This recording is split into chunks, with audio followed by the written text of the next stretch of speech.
Select technologies एक नया IPO आ रहा है। मेरा ख्याल है आजकल उसकी बुक बिल्डिंग्स की जो है वो रजिस्ट्रेशन भी स्टार्ट हो गई है। नेक्स्ट वीक या शायद इस वीक के एंड पे जो है वो बिग बिल्डिंग स्टार्ट हो जाएगी और उसके बाद शायद 1 वीक के बाद जो है वो रिटेल के लिए भी आईपीओ जो है वो लॉन्च हो जाएगा। सेलेक्ट टेक्नोलॉजीज़ जो है वो एक टेक्नोलॉजी कंपनी नहीं है, ये मैं आपको बता दूँ।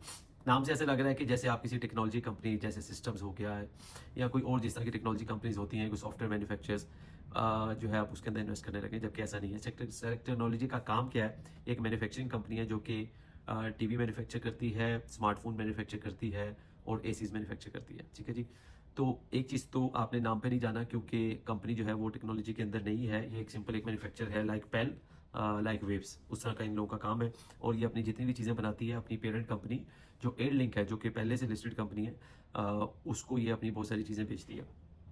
अच्छा, कंपनी जो है वो बेसिकली उसकी जो मेन जो अगर आप उसके अंदर आ जाएँ तो ये 2 ब्रांड्स के साथ काम कर रही है, एक एक्जिम और एक हाइसेंस। हाइसेंस के साथ इनका रिसेंटली अभी एग्रीमेंट हुआ है और एक्जिम के लिए ऑलरेडी ये काम कर रहे हैं। अच्छा, जो मैंने आपको बताया कि ये कंपनी क्योंकि 3 चीज़ें मेनली मैन्युफैक्चर कर रही है, एसीज़, टीवीज़ और स्मार्टफ़ोन्स, ये इनकी मैन्युफैक्चरिंग है। कंपनी करना क्या चाह रही है कि जितना भी आईपीओ से पैसा है वो रेज़ करके कंपनी एक तो अपनी एक्सपेंशन करना चाह रही है कि इन प्रोडक्ट्स को बढ़ाना चाह रही है। कंपनी एक सुंदर ग्रीन इंडस्ट्रियल, मेरा ख्याल है कि एक फ्री ज़ोन है जहाँ पे कंपनी बेसिकली अपना मैन्युफैक्चरिंग प्लांट जो है वो एक्सपेंड कर रही है, जहाँ पर कंपनी अपनी कैपेसिटी जो है वो बढ़ाएगी for smartphones, for ACs and for TV. जो आईपीओ है उसकी प्राइस 28 रुपये से लाइक और से लेकर 42 के अंदर जो है वो रेंज में कहीं पे जो है उसका आईपीओ होगा। इसमें से जो मेजॉरिटी पैसा है वो कंपनी बेसिकली अपनी जो है कैश फ्लो मैनेजमेंट के लिए या वर्किंग कैपिटल के लिए यूज़ करेगी। तकरीबन 1 अरब, 2 अरब, 2.5 अरब रुपया ये लोग रेज़ कर रहे हैं, जिसमें से तकरीबन 45% एक जो 1 अरब है वो कंपनी रेज़ कर रही है अपनी वर्किंग कैपिटल के लिए, यानी कि वो कहीं यूज़ नहीं होगा। वो वर्किंग कैपिटल जो कंपनी पैसा अपने डे टू डे कामों के लिए उसके लिए यूज़ करेगी। और जो बाकी 1 सवा अरब रुपया है वो कंपनी यूज़ करेगी अपनी एक्सपेंशन के लिए। ठीक है जी। अच्छा, मैंने आपको पहले भी बताया कि कंपनी कोई टेक्नोलॉजी कंपनी नहीं है, ये सिंपल एक मैन्युफैक्चरिंग कंपनी है। अगर कंपनी के रेवेन्यूज़ की बात की जाए तो कंपनी ने 2023 में 15 अरब का रेवेन्यू शो किया। उसके बाद कंपनी ने 2024 के अंदर एकदम उसकी जो रेवेन्यू बढ़कर 73 अरब हो गया। 2025 के अंदर 73 से कम होके तकरीबन 48 अरब हुआ। और अब 9 मंथ्स 2026 जो है उसके अंदर इसका जो रेवेन्यू है वो 23 अरब है 9 महीने का। इसका मतलब है कि अगर साल का आप रेवेन्यू इसी तरह प्रोजेक्ट करें तो समवेयर अराउंड 27-28 अरब रुपए के होगा। इट मीन्स के कंपनी के जो रेवेन्यू है वो एकदम स्पाइक किया, अब वापस नीचे की तरफ आ रहे हैं।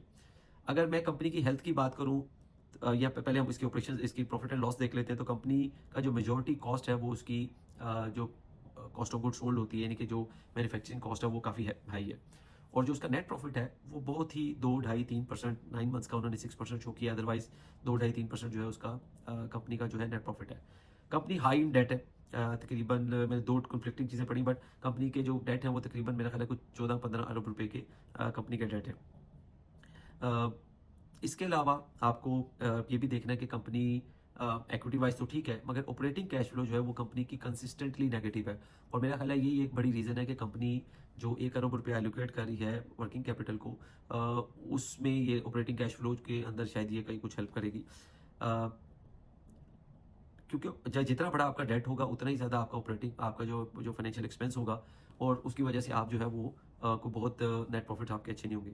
जैसे मैंने आपको बताया कि कंपनी क्योंकि ओवरऑल उसकी रेवेन्यूज़ तो ठीक है मगर डिक्लाइनिंग है। अब ये जब कैपेसिटीज़ इंक्रीज़ होगी, ठीक है, मे बी इसमें थोड़े से इनके रेवेन्यूज़ दोबारा इंक्रीज़ हो जाएँ। मगर किसी तरह भी इस कंपनी को टेक्नोलॉजी कंपनी कहना मुनासिब नहीं होगा। आई डोंट नो कि इनको इसकी इन्वेस्टमेंट बैंकर कौन है, मे बी आरिफ हबीब वाले हो। अब उन्होंने भी क्या किया कि इस कंपनी के जो कंपैरेटिव्स निकालते हैं, देखिए जब आप कंपनी की वैल्यूएशन करते हैं तो आप उसके कंपैरेटिव्स निकालते हैं कि इसके कंपैरेटिव कंपनीज कौन कौन सी हैं, उसके लिहाज से उनकी प्राइस टू अर्निंग देखी जाती है और देखा जाता है कि ये कंपनी कहाँ एग्जिस्ट कर रही है। उन्होंने कंपैरेटिव में जो है वो सिस्टम इंटरनेशनल लिया हुआ है, उसके अलावा park date data I think so उनको भी उन्होंने कंपैरेटिव में लिया हुआ है, ठीक है, पेल को भी लिया हुआ है। मेरा नहीं ख्याल है कि ये कंपैरेटिव बनते थे, पेल बनता था, वेव्स बनता था, वेव्स ऐप भी कहीं किसी तरह बन सकता था, मगर सिस्टम्स को लेना, इनको लेना, इन कंपनीज को के साथ कंपैरिजन करना कि ये उस तरह की कंपनी है, तो किसी तरह भी सिस्टम्स की तरह की कोई कंपनी नहीं है, ना कंपनी की कोई एक्सपोर्ट है। ये जो 3 मैन्युफैक्चरिंग करती है ये लोकली ही कंज्यूम होती है, बल्कि ज़्यादातर चीज़ें ये अपनी पेरेंट कंपनी को ही सेल कर रही होती है, एयरलिंक्स वालों को। अगेन कंपनी का जो प्रॉफिट्स हैं वो पिछले 3-4 साल में अगर हम देखें तो कभी भी 2 रुपये से ऊपर नहीं गए। पर शेयर में बात करूँ 1.9, 1.6, अभी भी 9 मंथ्स के 1.6 है, चलें आप इसको 1.89 पे दोबारा ले जाएंगे एनुअली। उस लिहाज से देखा जाए और एक एज अ मैन्युफैक्चरिंग कंपनी देखा जाए कि ये एक लाइक इलेक्ट्रॉनिक कंपनी है जो कि मैन्युफैक्चरिंग करती है, मुझे एक एक्सपेंसिव कंपनी लगती है। Cash flow, operating cash flow negative है, तो मैं इस वजह से भी इस कंपनी को कोई अच्छा नहीं समझ रहा। नेट मार्जिन बहुत छोटे हैं, मतलब 3-4% नेट मार्जिन है। कंपनी जितनी मर्जी सेल कर रही हो, अगर उसके नेट मार्जिन ही बहुत थोड़े हैं तो कंपनी के जो जो बाकी प्रॉफिट आएगा वो बहुत ही थोड़ा होगा। और उस पे जो कहते हैं सोने पे सुहागा, वो ये है कि कंपनी जो है वो ऑपरेटिंग कैश फ्लो भी नेगेटिव है। इट मीन्स कि कंपनी कैश फ्लो जनरेट कर ही नहीं पा रही। अच्छा, कैश फ्लो इनके कहाँ पे यूज़ हो रहे हैं? एक तो इनको बहुत बल्क के अंदर मैन्युफैक्चरिंग कर रहे हैं तो इनको बहुत बल्क के अंदर अपने पास स्टॉक रखना पड़ता है। दूसरा, जितना भी स्टॉक है ये क्योंकि इंपोर्ट करते हैं, जितने भी पार्ट्स हैं, तो उसके लिए एलसीज के लिए भी इनको पैसे देने पड़ते हैं।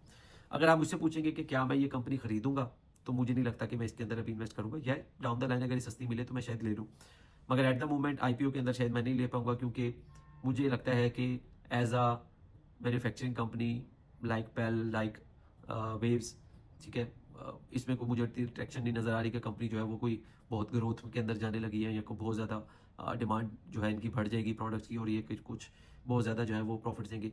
ऑपरेटिंग कैश फ्लो नेगेटिव होने की वजह से मुझे नहीं लगता है कभी डिविडेंड भी दे पाएंगे अनटिल अनलेस के अगले 2-3-4 सालों में ये जो है ये अपने कैश फ्लो को बेहतर करें, क्योंकि अगले साल तो इनकी मैन्युफैक्चरिंग जो है वो जो फैक्ट्री है वो मतलब आ जाएगी मार्केट के अंदर 2027 2 मार्च, यानी कि Q3 से ही अपने ऑपरेशन स्टार्ट करेंगे न्यू फैक्ट्री के अंदर। फिर प्रोडक्ट आते हुए उसकी यूटिलाइजेशन बनते हुए 6 महीने साल और लग जाएंगे। तो इस वजह से मेरे लिए, मुझे नहीं पता, आपका अपना डिसीजन है, आपने डेफिनेटली खुद प्रोस्पेक्टस पढ़ना है कि आपको इसमें क्या अच्छा बुरा लग रहा है। मैंने एक आपको हाई लेवल एनालिसिस दिया है कि मुझे क्या लगता है ये कंपनी कैसी है, लेनी चाहिए, या आपका अपना डिसीजन है। मैं लूंगा या नहीं लूंगा, शायद मैं इसको नहीं लूंगा आईपीओ के अंदर। डाउन द लाइन अगर कभी सस्ती मिले, आज, साल बाद, 2 साल बाद, 4 साल बाद, आई डोंट नो, तो शायद मैं इसको बाय करूँ। ठीक है, इसमें आपका क्या डिसीजन है, इसमें आपका क्या कमेंट है? अगर आपने इसके बारे में कुछ पढ़ा है तो काइंडली मुझे बताइएगा। Thank you very much.